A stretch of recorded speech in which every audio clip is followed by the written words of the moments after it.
എന്താണ് മുമ്പാരി, എന്താണ് പരിപാടി? ഇന്നിപ്പോ സിംഗപ്പൂര് ഒരു പണികന് പോണ ഒരു ദിവസമുണ്ട്.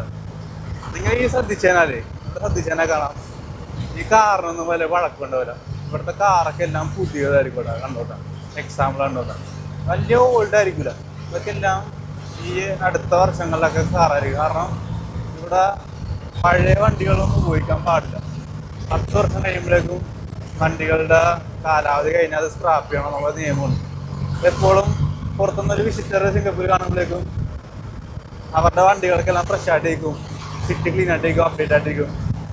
അങ്ങനത്തെ കുറച്ച് കാര്യമുണ്ട്. വേണമെങ്കിൽ നമുക്ക് പഴയ വണ്ടിയൊക്കെ മെയിൻറ്റെയിൻ ചെയ്യാം, പക്ഷേ അതിനനുസരിച്ച് അതിന് ചിലവുണ്ടല്ലോ.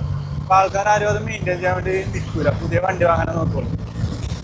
അതാണ് സിംഗപ്പൂർ എപ്പോഴും പുതിയ പുതിയ കാറുകൾ മാത്രം കാണുന്നത്. ഇത്ര നേരം വണ്ടി ഓടിച്ചിട്ട് പഴയ അങ്ങനെ കാറുകളില്ല.